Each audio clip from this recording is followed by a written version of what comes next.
चंद शब्दों में उनके बारे में बताती हूँ। मैंने उनको 7th क्लास से देखा है। जब मैं 7वीं क्लास में पढ़ती थी तो हम पहली बार कहीं सेवा पे गए थे 1 वीक के लिए, और उस टाइम मैं बिल्कुल छोटी बच्ची थी और भ्राता जी हमारे साथ थे। तो उनकी पूरी दिनचर्या मुझे आज भी याद है। वो सुबह उठते ही सबसे पहले बहुत ज़्यादा हंगामा करते थे, फटाफट खाना बनाओ, फटाफट खाना बनाओ, जल्दी जल्दी खाना डालो, जल्दी जल्दी खाना खाओ। ये इसी से शुरुआत होती थी हमारी नाश्ते की। और फिर मैंने देखा कि उनको खाना खाना कुछ नहीं होता था, और बेशक ना भी खाएं, लेकिन ऐसा उनके लिए क्यों ज़रूरी होता था, ताकि हम सब कपड़े, खाना, सफाई, हम इसी में ना उलझे रहें। अगर 9 बजे का टाइम दिया है तो फिर करेक्ट 9 बजे वहाँ पहुँचना ही होता था। और हम अगर रेगुलर और पंक्चुअल ये हम हो पाए सेवा में, मैंने उनसे ये चीज़ सीखी। बेशक वो कितने बड़े अधिकारी थे, लेकिन जब उनकी तैयारी होती थी तो 9 का मतलब 9 ही होता था। 9 बजने में 5 मिनट भी लेट उनको गंवारा नहीं होता था कभी भी। ये मैंने उनको देखा भी प्रैक्टिकल में। और साथ साथ अभी पीछे यहाँ सचिन भाई आए थे, उन्होंने अपनी एक क्लास में जिक्र भी किया। उन्होंने कहा कि 90% है, मैं 100% सेंटर्स पे गया हूँ तो 90% जगह ऐसा होता है कि समय पे प्रोग्राम शुरू नहीं हो पाता।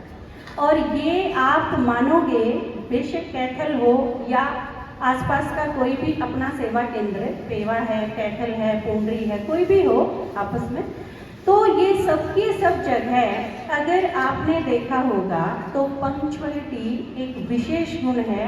और ये आप में से 90% ने भाई साहब से सीखा होगा। तो भाई जी ने भी जिक्र किया कि मैं पेवा गया था और वहाँ पर मैंने देखा बुजुर्ग भाई हैं, भाई जी का नाम लेके उन्होंने बोला, और उनको मैंने ये देखा कि जो टाइम उन्होंने दिया था बिल्कुल एक्चुअल उसी टाइम पे प्रोग्राम शुरू हुआ। और ये बहुत कम देखने में आता है। और क्योंकि बहनों की वजह से कई बार लेट हो जाते हैं, तो भाई साहब का ये अटेंशन रहता था कि इतनी जल्दी मचाना शुरू कर दो कि सब कुछ समय पे तैयार हो जाए। ये मैंने लाइफ में उनसे सीखा कि समय पर आपका पहुंचना जरूरी है। श्रोता आए ना आए, दर्शक आए ना आए, जिनको समझाना है वो भले लेट आए, लेकिन आप समय पर बिल्कुल पहुँचें। ये चीज़ आप सब ने भी नोटिस की होगी और मैंने भी उनसे सीखा है। जितने बड़े अधिकारी थे उतनी ही ग्राउंड लेवल पे रहना, जिसको आप बोलते हो आजकल कि धरती से जुड़े हुए हैं। बेशक आसमान में उड़े लेकिन हमारे पैर जमीन पे ही हों। ये मैंने भाई जी को देखा, उनसे सीखा।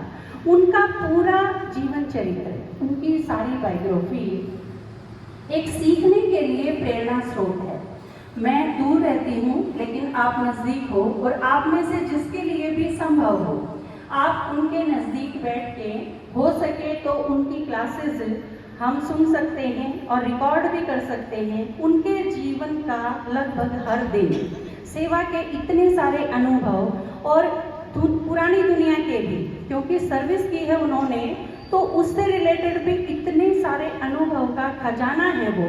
अगर अपनी बायोग्राफी हमें पूरी की पूरी सुना सकें तो आज के दिन पे मैं उनको, हम गिफ्ट देते हैं वैसे तो जिनके लिए मनाया जाए, लेकिन हम आज उल्टा करते हैं, भाई जी से मांगते हैं कि वो अपने जीवन के सारे अनुभव रिकॉर्ड करके हमें दें। और आपके लिए पॉसिबल है, आप उनको साक्षात भी सुन सकते हो। Thank you.